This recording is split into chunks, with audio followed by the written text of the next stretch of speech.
Welcome friends. So today we are going to start with a new chapter of 11th standard, that is structure of atom. बच्चे ये जो chapter structure of atom है ये 9th standard में CBSE में भी है, ICSE में भी है और 11th स्टैंडर्ड सीबीएसई और आईसीएसई दोनों क्लास में, तो हम उसके हिसाब से कवर अप करेंगे 9th as well as 11th। तो बच्चे स्ट्रक्चर ऑफ एटम में हम पढ़ेंगे कि एटम जो है वो किससे बना हुआ है, उसके क्या से कैसे उसकी डिस्कवरी की गई, मतलब हमारे प्रोटॉन्स की, इलेक्ट्रॉन्स की, न्यूट्रॉन्स की, फिर हमारे अलग अलग एटॉमिक मॉडल्स हैं उसके बारे में पढ़ा जाएगा। तो सबसे पहले हम बात करते हैं कि हमारे पास एटम होता क्या है। What is atom? Atom is the smallest part of the element which take part in chemical reaction. It is the smallest part of the element which take part in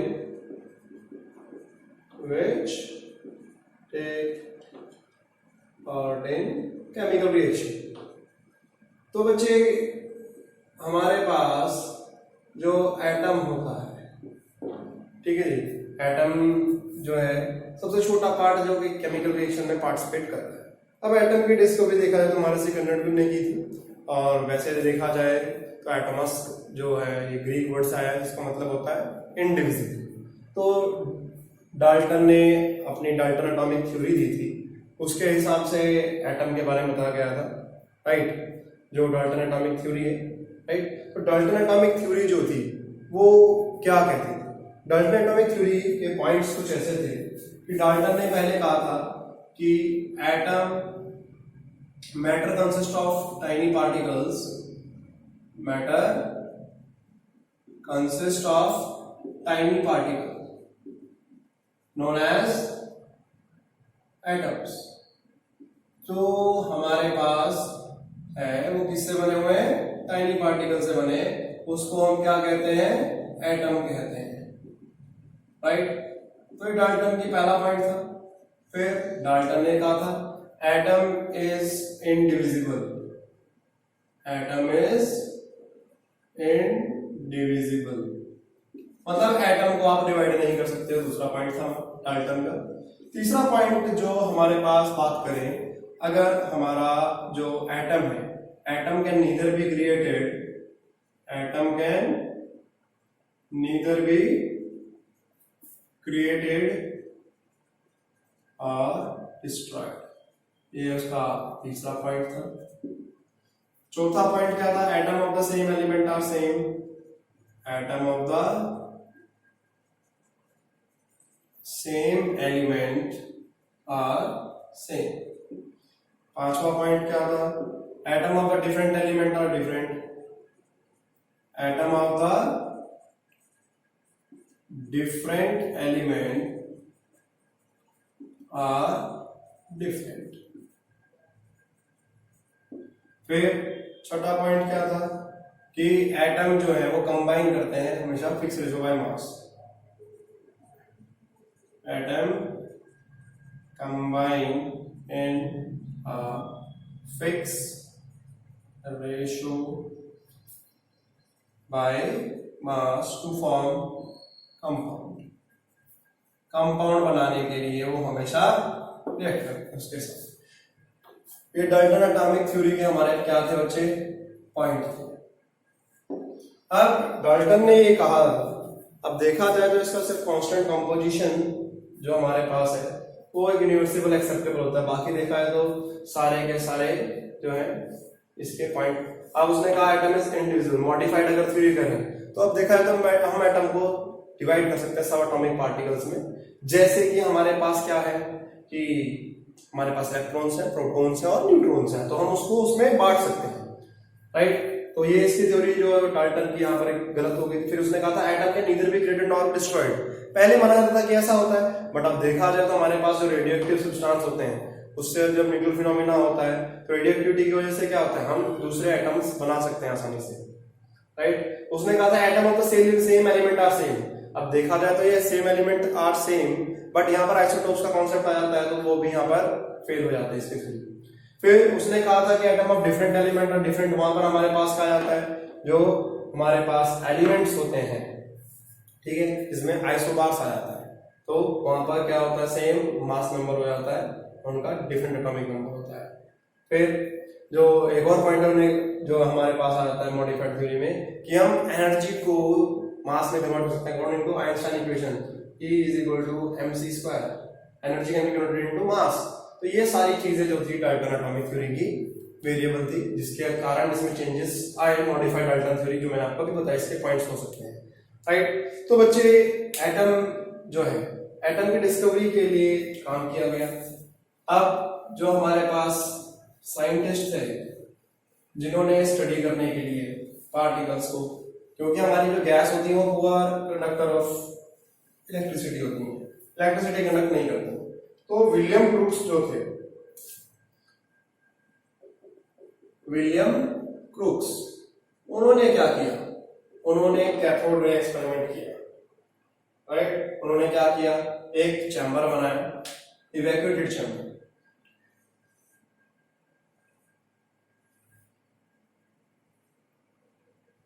ये वैक्यूम पंप ले सकते हैं।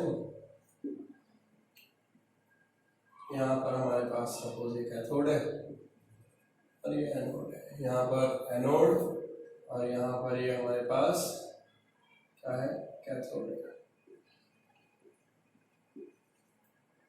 Right. और इसको इसने किससे जोड़ दिया था, यहाँ पर जो हमारी इंडक्शन कॉइल्स थी उसके साथ इसने इसको कनेक्ट कर दिया।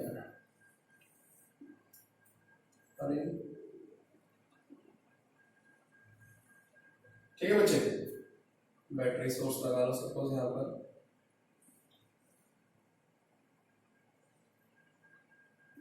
ठीक है। कैथोड जो है हमारे पास नेगेटिव होता है, एनोड जो होता है हमारे पास पॉजिटिव होता है, और यहाँ पर ये स्टॉप ऑफ था जो कि वैक्यूम पंप के लिए था, राइट। अब हमारी जो इसमें डिस्चार्ज ट्यूब, जिसे हम कहते हैं डिस्चार्ज ट्यूब, क्या कहा जाता है, डिस्चार्ज ट्यूब। अब डिस्चार्ज ट्यूब के अंदर यहाँ पर इसमें क्या किया कि गैस थी, इवैक्यूएटेड चैम्बर से यहाँ पर निकाल, मतलब वैक्यूम पंप से सारी हवा निकाल दी, इसमें गैस भरी हुई है। अब क्या किया इसके अंदर इसने 10,000 वोल्ट का पोटेंशियल डिफरेंस रखा। अब 10,000 वोल्ट का पोटेंशियल डिफरेंस रखा, वैसे हमारी गैसेस क्या पूर्ण कंडक्टर। अब मान के चलिए यहाँ पर 1 एटमॉस्फेयर प्रेशर होता है इसके अंदर, तो यहाँ पर कोई चेंज नहीं आता, जैसा था ऐसा कैसा ही रहता। बट फिर इसने क्या किया, विलियम क्रूक्स ने यहाँ पर प्रेशर को डिक्रीज कर दिया।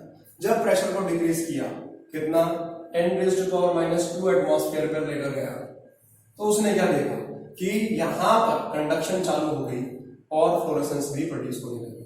मतलब यहाँ पर पूरी की पूरी पाथ इल्यूमिनेटेड हो गई थी, ठीक है, यहाँ पर ग्लो आ रहा था, और साथ में क्या हुआ कि यहाँ पर पार्टिकल्स का कंडक्शन चालू हो गया, राइट। फिर क्या किया इसने, फर्दर टेम्परेचर जो हमारे प्रेशर था उसे रिड्यूस कर दिया, 10⁻⁴ एटमॉस्फेयर पर लेकर गया। जब 10⁻⁴ एटमॉस्फेयर लेके गया तो जो यहाँ पर फ्लोरेसेंस प्रोड्यूस हो रही थी वो तो खत्म हो गई थी, बट कंडक्शन जो है वो चालू रहा। क्या रहा, कंडक्शन जो है वो चालू रहा। और इसने फिर एक एक्सपेरिमेंट क्या किया, यहाँ पर परफोरेटेड एनोड ले लिया था, परफोरेटेड एनोड था मतलब उसके अंदर छेद कर दिए थे एनोड में। तो उसने क्या देखा था, जो वॉल्स थी, तब 10⁻⁴ एटमॉस्फेयर गया, जो वॉल्स थी यहाँ पर, उस वॉल्स के ऊपर ग्लो आ रहा था, ग्रीनिश। वॉल के ऊपर कैसा ग्लो था, ग्रीनिश ग्लो था, ठीक है। तो ये हमारे पास विलियम क्रूक्स ने एक्सपेरिमेंट जो किया। अब जो हमारे पास पार्टिकल्स है, सब एटॉमिक पार्टिकल्स, देखा जाए तो हम मोस्टली 3 पार्टिकल्स को पढ़ते हैं। किस किस को पढ़ते हैं बच्चे, सबसे पहले हमारे पास इलेक्ट्रॉन, फिर हमारे पास प्रोटॉन और न्यूट्रॉन, ये हमारे पास है, राइट। इलेक्ट्रॉन पहले आप देख लीजिए, फिर हम वो देखेंगे। इलेक्ट्रॉन की डिस्कवरी जो की थी वो करी थी जे थॉमसन ने, ठीक है। प्रोटॉन की करी थी ई गोल्डस्टीन, न्यूट्रॉन की करी थी जेम्स चैडविक। अब इलेक्ट्रॉन का अगर मास देखा जाए तो कितना होता है, 9.1 × 10⁻31 kg, ठीक है। प्रोटॉन का अगर मास देखा जाए तो 1.6 into 10 की पावर -27 kg। ठीक है जी, ये हमारे पास किसका मास आ जाता है, प्रोटॉन का जो मास होता है वो कितना आता है 1.6749 into 10 raised to power -27। ठीक है जी, और जो हमारे पास न्यूट्रॉन आ जाता है उसका कितना 1.6749, ऑलमोस्ट सेम ही होता है। न्यूट्रॉन का और प्रोटॉन का जो मास होता है वो ऑलमोस्ट सेम होता है। मैंने सेम लिख दिया 1.6749।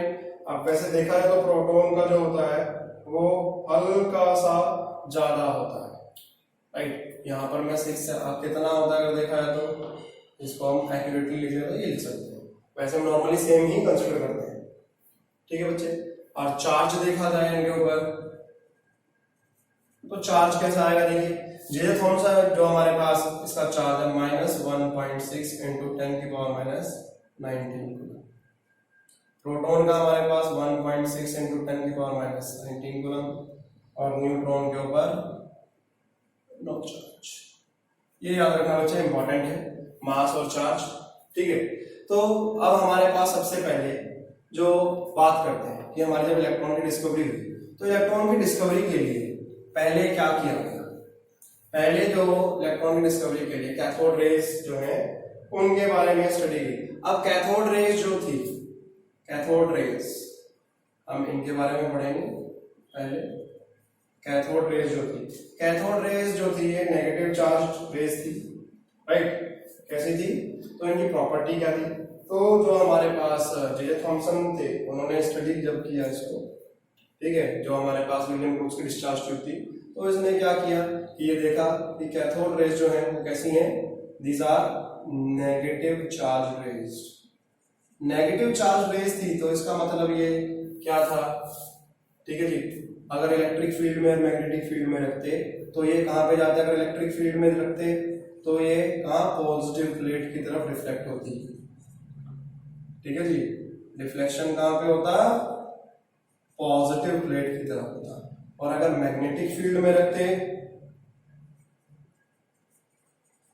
मैग्नेटिक फील्ड में रखते तो कहां पर आता, जहां पर ये नेगेटिव पार्टिकल्स जाते हैं उस तरह से फ्लेमिंग लेफ्ट हैंड रूल लगा के हम देख सकते हैं, वेयर नेगेटिव पार्टिकल गोज। ठीक है बच्चे, फिर ये जो पार्टिकल्स थे कैथोड रेज के, ये कैथोड रेज के पार्टिकल्स जो थे ये हमेशा स्ट्रेट लाइन में चलते थे। ठीक है जी, किससे चलते थे, they travel in a straight line.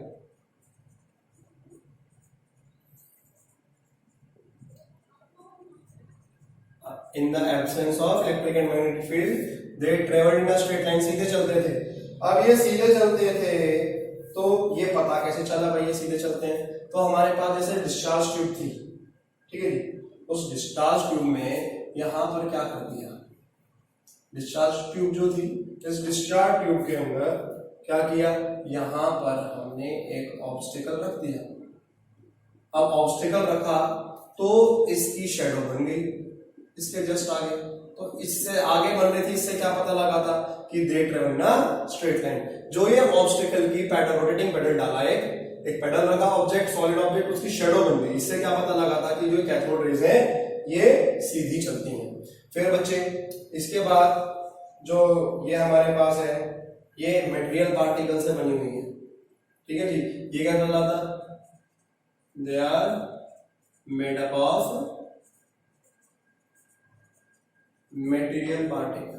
ये कैसे पता चला था कि भाई ये मटेरियल पार्टिकल से बनी हुई है, कि जब कैथोड रेज छोड़ी, मतलब जब यहाँ पर हमने कैथोड, यहाँ पर इसके अंदर एक पेडल लिया, तो जब कैथोड रेज यहाँ से निकली, कैथोड रेज निकली तो क्या हुआ, यहाँ पर ये जो पेडल है ये घूमना चालू हो गया।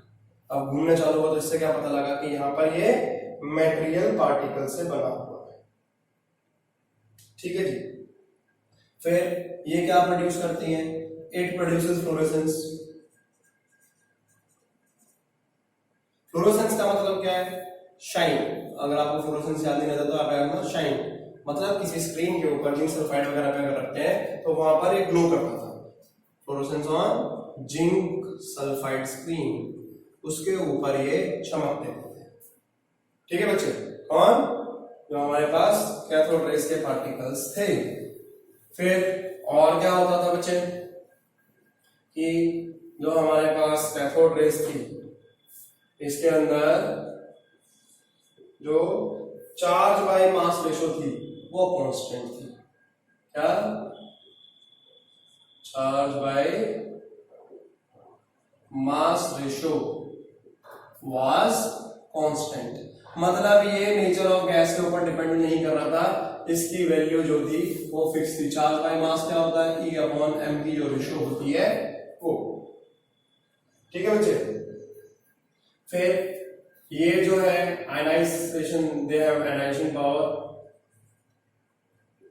दे हैव आयनाइजेशन पावर, इनकी आयनाइजेशन पावर थी, आयनाइज कर सकते थे आराम से।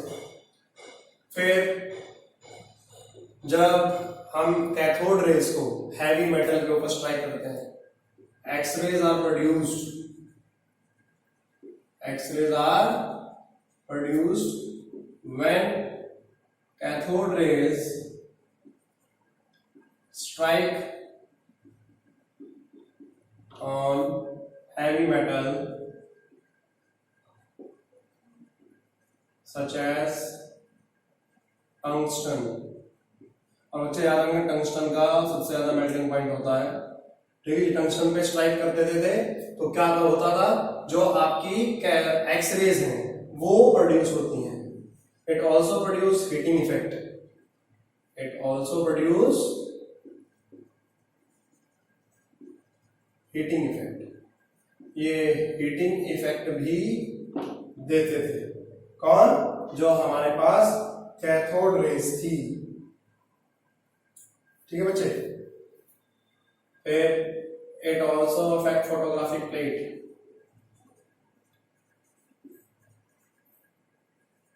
जो फोटोग्राफिक प्लेट्स होती हैं उसको भी ये क्या करती हैं, अफेक्ट करती हैं, उसके अंदर चेंज लेकर आती हैं।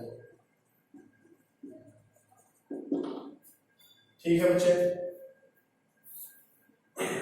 अब हीटिंग इफेक्ट का मतलब कैसे पता चलेगा, मतलब अगर किसी के ऊपर कैथोड रे मारेंगे तो वो क्या हो जाएगी, गर्म हो जाएगी।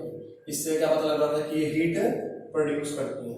अब जब ये इतने सारी चीजें आई तो कैथोड रेज जो ये निकली थी, अब कैथोड रेज निकली तो उससे पता लगा कि ये जो है कोई नेगेटिव चार्ज पार्टिकल से बनी होती है, जो कि नेगेटिव चार्ज रेज है। तो नेगेटिव चार्ज पार्टिकल्स का उनका नाम क्या रखा गया था, इलेक्ट्रॉन रखा गया था। ठीक है जी, ओके। अब इलेक्ट्रॉन की जो चार्ज बाय मास रेशियो आती है उससे हम क्या निकाल सकते हैं, मास निकाल सकते हैं। ठीक है, इलेक्ट्रॉन की जो चार्ज बाय मास रेशियो आती है, तो मास कैसे आ सकता है, मास अगर इलेक्ट्रॉन का देखा जाए, इलेक्ट्रॉन का मास कैसे आएगा, E/m। इलेक्ट्रॉन का मास जो चार्ज होता है वो 1.6 × 10⁻⁻19 होता है, और चार्ज बाय मास रेशियो जो इसकी होती है 1.76 × 10⁻11 कूलम पर kg। तो अगर हम इसको देखें तो हमारे पास कितना हो जाएगा, 9.31 × 10⁻31 kg। और अगर ग्राम में करेंगे तो आप क्या करेंगे, 1000 से मल्टीप्लाई कर देंगे, ये कितना हो जाएगा, 28 हो जाएगा।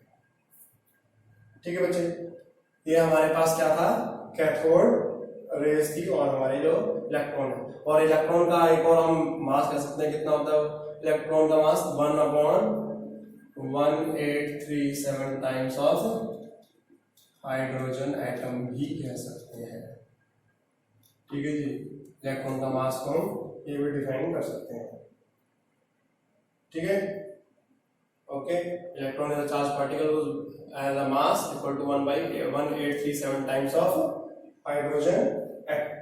तो बच्चे इलेक्ट्रॉन की डिस्कवरी हुई। अब इलेक्ट्रॉन के ऊपर जो चार्ज निकाला गया था वो किसने निकाला था, अब इलेक्ट्रॉन के ऊपर जो चार्ज निकाला गया बच्चे वो किसने किया था, मिलिगन ने। ठीक है, मिलिगन ऑयल ड्रॉप एक्सपेरिमेंट था जिससे क्या निकाला गया था, इलेक्ट्रॉन पर चार्ज निकाला गया था। तो इलेक्ट्रॉन का जो चार्ज निकाला गया मिलिगन ऑयल ड्रॉप एक्सपेरिमेंट में किया गया, उसने एक अपरेटस बनाई थी और उसके अंदर से उसने उसको स्टडी करके बताया था। तो उसने क्या किया, सपोज हमारे पास एक रफली डायग्राम बनाना बच्चे इसको, इस तरह का हमारे पास एक कंटेनर था। इसके अंदर क्या किया कि उसने एक प्लेट ली, यहाँ पर होल था, ठीक है, एक प्लेट यहाँ पर थी, सपोज एक प्लेट ये थी, एक प्लेट ये थी। यहाँ पर क्या था, हमारे पास एटोमाइजर था,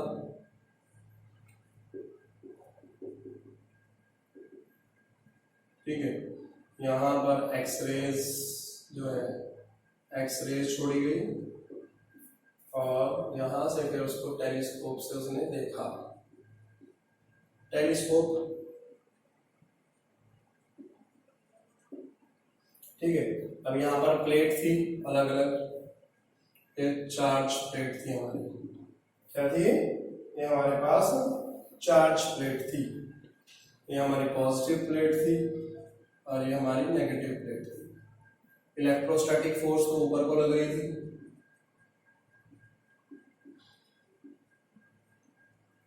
और ग्रेविटेशनल फोर्स नीचे को लग रही थी। तो जो मिलिगन थे उन्होंने क्या किया, एटोमाइजर से ऑयल ड्रॉप ली और उन्होंने उसका स्प्रे किया। क्या किया, एटोमाइजर से ऑयल ड्रॉप्स थी और उसको एटोमाइजर से स्प्रे करा तो यहाँ पे गई। अब यहाँ से वो नीचे आई इसके अंदर विद ग्रेविटेशनल फोर्स और नीचे आ रही थी। अब वो नीचे आ रही थी तो यहाँ से क्या किया, ऑयल ड्रॉप्स के अंदर एक्सरेज को डाला गया। अब एक्सरेज को डाला तो एक्सरेज क्या कर देती, उस ऑयल ड्रॉप को आयनाइज कर देती, आयनाइज करती तो इलेक्ट्रॉन बाहर निकलते। अब इलेक्ट्रॉन बाहर निकल रहे थे तो उसके ऊपर नेगेटिव चार्ज आ गया, आयनाइज करे तो इलेक्ट्रॉन आ गया। अब इलेक्ट्रॉन बाहर निकल, इसकी वजह से क्या हुआ कि जब वो नेगेटिव चार्ज हुआ तो वो पॉजिटिव प्लेट की तरफ जाएगा और ड्यू टू ग्रेविटेशनल फोर्स वो नीचे की तरफ आएगा। तो उसके एक्सेलरेशन को उसने ऑब्जर्व किया टेलीस्कोप से, ठीक है, और उससे उसने उसका क्या निकाल लिया, मास निकाल लिया। क्या निकाला, मास, ठीक है बच्चे। तो इलेक्ट्रॉन का क्या निकाल लिया उसने, उसके हिसाब से मास जो है उसको उसने देखा कि मास जो आ गया, ठीक है बच्चे। अब उसके बाद क्या किया कि क्योंकि ग्रेविटेशनल फोर्स नीचे जा रही थी, इलेक्ट्रोस्टैटिक फोर्स ऊपर जा रही थी, तो उसको कांस्टेंट करने के लिए उसने वहां पर जो थोड़ा सा ऑल्ट्रेशन किया कुछ चीजों पर, और उसके हिसाब से जो हमारी ऑयल ड्रॉप है वो वहां पर क्या हो गई, फिक्स, स्टेशनरी। अब वो जब स्टेशनरी हो गई तो हमारे पास मास ऑफ ऑयल ड्रॉप पता था और चार्ज ऑन द प्लेट्स पता था, जिसके हिसाब से हमने इलेक्ट्रॉन का चार्ज निकाल लिया था, ठीक है। मास ऑफ ऑयल ड्रॉप निकल गया, स्टेशनरी हो गई, और चार्ज ऑन प्लेट पता था, उसके हिसाब से उसने क्या निकाल लिया, उसका इलेक्ट्रॉन का चार्ज निकाल लिया था, ठीक है बच्चे। तो ये हमारे पास क्या था, मिलिगन ऑयल ड्रॉप एक्सपेरिमेंट था। अब इसी तरीके से बाद में हमारे पास क्या आई, जो है एनोड रेस। अब एनोड रेस जो थी वो क्या थी उसकी बात करते हैं, ठीक है जी। एनोड रेस कैसे थी, पॉजिटिव चार्ज रेस थी, ठीक है जी। ये भी कैसे चलती थी, स्ट्रेट चलती थी, in the absence of electric and magnetic field travels straight, ठीक है बच्चे। फिर अगर इलेक्ट्रिक फील्ड में रखते तो ये कहां जाती, नेगेटिव प्लेट के पास जाती, ठीक है। एनोड रेस को हम कैनाल्स रेस भी कहते हैं। कैथोड रेस को कैथोड से ओरिजिनेट करती थी। एनोड रेस को क्यों कहते हैं, क्योंकि एनोड से आती है। अब ये कहा जाता है एनोड से आती है, बट असली में ऐसा होता नहीं है। इसमें भी हमारे पास क्या क्या डिस्चार्ज ट्यूब ली, सेम जैसे वहां पर दी, और यहां पर क्या लिया, परफोरेटेड कैथोड लिया। क्या लिया, परफोरेटेड कैथोड लिया, बीच में हमने परफोरेटेड कैथोड ले लिया, ठीक है जी, राइट। अब परफोरेटेड कैथोड है और हमारे पास यहां हमारे पास एनोड था, ये हमारा कैथोड था, और यहां पे हमारे पास ये सोर्स था पोटेंशियल डिफरेंस के लिए, ठीक है राइट। और वही जैसे हमारे पास उसमें क्या था, हमारे पास इवैक्यूएटेड चैम्बर वैक्यूम पंप के लिए विद कॉर्क था। तो क्या किया, जब इसने पोटेंशियल डिफरेंस को अल्टर किया तो इसने क्या देखा कि जो हमारे पास है, इनको कैनाल रेज क्यों कहते हैं ये भी याद रखना, क्योंकि ये परफोरेटेड कैथोड से पास करते हैं इसलिए। तो एनोड रेज की जनरेशन कैसे हुई? It is due to the knockout of the electron, it is due to the knockout of the electron when gas particle bombard with cathode rays, ठीक है जी। कैथोड रेज से जब यहां से गैस के पार्टिकल आ रहे थे और ये इससे आएंगे तो यहां पर ये टकराएंगे और इसके बीच में एनोड और कैथोड से वो पार्टिकल्स जो है हमारे पास आ रहे थे, इसलिए उसको हम एनोड रेज कहते हैं।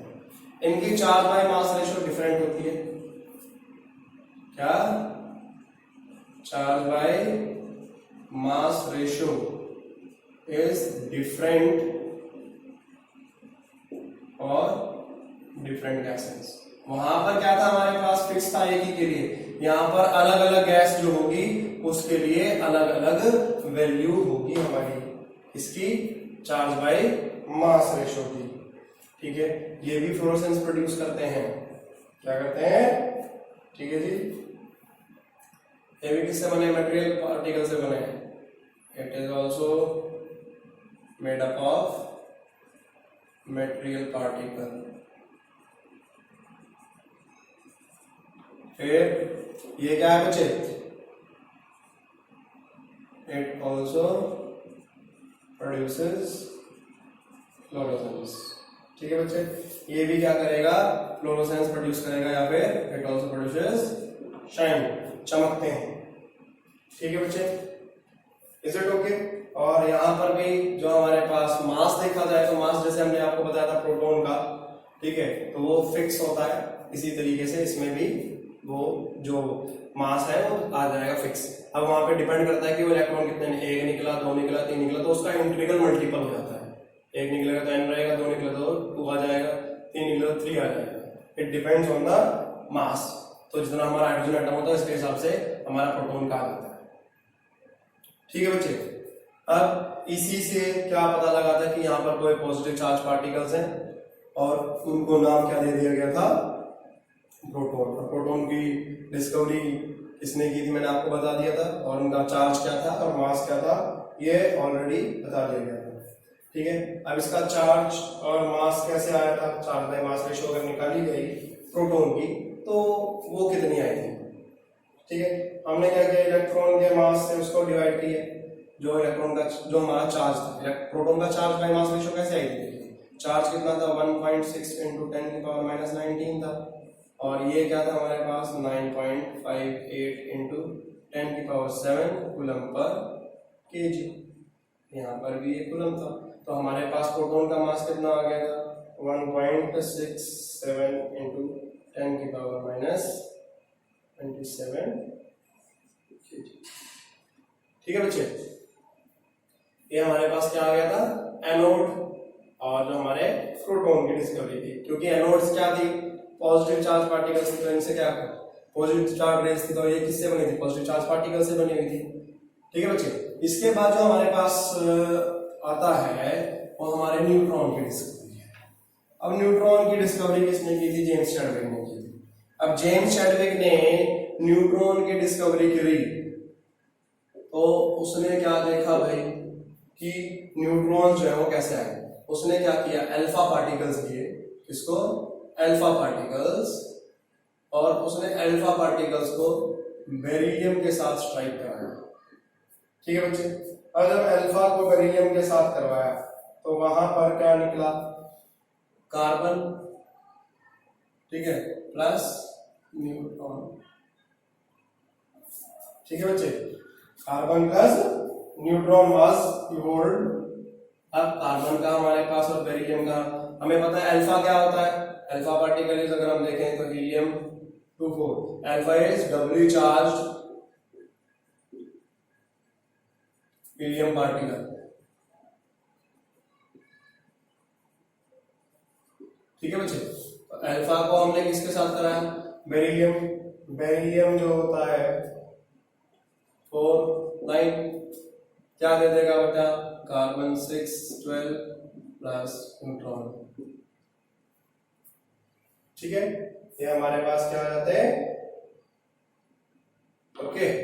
तो अल्फा जो है, अच्छा उसने अल्फा को बेरिलियम के साथ किया तो कार्बन और न्यूट्रॉन आया, कार्बन और न्यूट्रॉन। बट जब उसने बेरिलियम की जगह बोरॉन को लिया तो उसमें नाइट्रोजन और न्यूट्रॉन आया। अब अल्फा पार्टिकल ही लिया, उसको इसने किसके साथ कराया, बोरॉन के साथ। अब बोरॉन के साथ कराया तो वहां पर नाइट्रोजन और हमारे पास न्यूट्रॉन है। ठीक है बच्चे, और इसके ऊपर न्यूट्रॉन के ऊपर हमारा कोई चार्ज नहीं होता, न्यूट्रल होता है, उसका mass almost similar to the proton होता है। अब देखा जाए तो ज्यादा मास किसका, प्रोटॉन का है कि न्यूट्रॉन का है, आपको बताया था मैंने किसका ज्यादा होता है, it is of neutron, right. किसका होता है, न्यूट्रॉन का ज्यादा होता है। न्यूट्रॉन का हमारे पास कितना आ जाता है, 1.67493 ये इंटू 10 की पावर माइनस 27।